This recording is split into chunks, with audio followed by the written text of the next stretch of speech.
र उहाँ हुनुहुन्छ हाम्रो दिपेन्द्र थापा। तपाईँले देखिसक्नु भएको छ उहाँको एउटा मिठो इन्टरभ्यू पनि भएको थियो ड्युरिङ एनपिएल म्याच। उहाँ चाहिँ सुदूरपश्चिमबाट स्क्वाडमा थियो र उहाँको भर्खरै नेट सेसन सक्यो। र दिपेन्द्र उहाँ हाम्रो क्याप्टेन पनि हुन्छ र तपाईँलाई एक दुईवटा क्वेसन सोध्नु चाहे र जुन चाहिँ अहिले हुन गइरहेको सिक्स नेसन गोल्ड कप त्यसको लागि कस्तो प्रिपरेसन चलिरहेछ तपाईँको?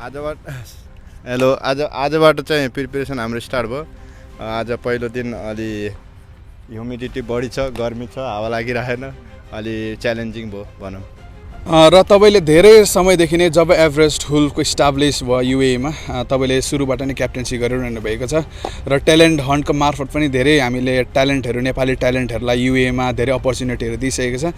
र तपाईँले जति पनि हाम्रो नेपाली क्रिकेटर्स कम्युनिटी र नेपाली क्रिकेट प्लेयर्सलाई कुन नजरले हेर्नुभएको छ र फ्युचर कस्तो छ जस्तो लाग्छ तपाईँ एज अ क्याप्टेन?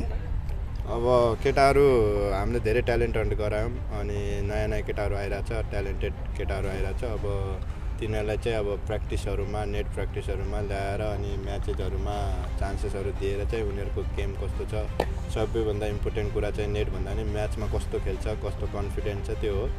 त्यही भएर चाहिँ हामी त्यो हेरिरहेछौँ केटाहरूले मेहनत गरिरहेछ, राम्रो रिजल्टहरू आइरहेछ। तपाईँ एज अ क्याप्टेन होइन, हामी लामो समयदेखि लिग म्याचेसहरू धेरै टुर्नामेन्टहरू खेलिसकेँ। कतिवटा विनर भयो, कतिवटामा सेमी फाइनल हारे र कतिवटामा च्याम्पियन पनि भयो, कतिवटा फाइनलमा हारे पनि। र त्यो टिमलाई देखेर त्यो एक्सपिरियन्सले के सिक्स नेसनमा अन्य कन्ट्रिजको रिप्रेजेन्ट भइरहेको हुन्छ। केटाहरूलाई तपाईँले कतिको च्यालेन्जेस लागिरहेको छ र एज अ क्याप्टेन र कतिको कन्फिडेन्ट हुनुहुन्छ केटाहरूमाथि? केटाहरू अब जसरी मेहनत गरिरहेको छन् अनि नयाँ नयाँ टुर्नामेन्टमा नयाँ नयाँ म्याचेसहरूमा चाहिँ नयाँ नयाँ लिगहरूमा चाहिँ केटाहरू चाहिँ आफ्नो नयाँ केटाहरूले पनि आफ्नो चान्स पाएको बेला चाहिँ राम्रो गरिरहेको छन्। च्यालेन्जेस छ, कम्पिटिसन छ। अहिले पहिला हामी 15जनाबाट 12जनाबाट स्टार्ट गरेको थियौँ भने चाहिँ अहिले हामीसँग चाहिँ 30जना पुगेछ। त्यसमा पनि अब जसले राम्रो खेल्छ अनि यो म्याचेसहरू खेलाइरहेको छ, अरू लिगहरू जसले राम्रो पर्फर्मेन्स गर्छ, जो कन्फिडेन्ट छ अनि त्यसले चाहिँ सिक्स नेसनमा खेल्ने हो।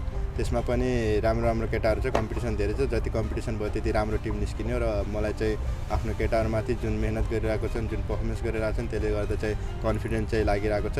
आई होप राम्रो रिजल्ट दिन्छन् भन्ने आशा छ।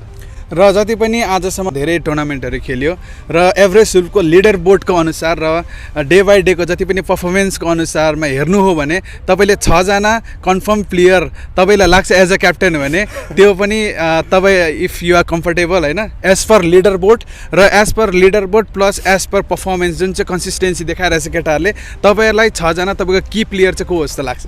अब त्यो चाहिँ सबलाई थाहै छ। अब कसको स्कोर राम्रो छ, कसले राम्रो पर्फर्मेन्स गरेछ, कसले राम्रो बलरहरूले चाहिँ विकेटहरू लिइरहेको छ, सब पुरै प्लेयरहरू जति छन् सबलाई थाहा छ, सबलाई कन्फिडेन्स छ। अब त्यो चाहिँ भन्नु पर्दैन यो भनेर, तब पनि सबलाई थाहा छ।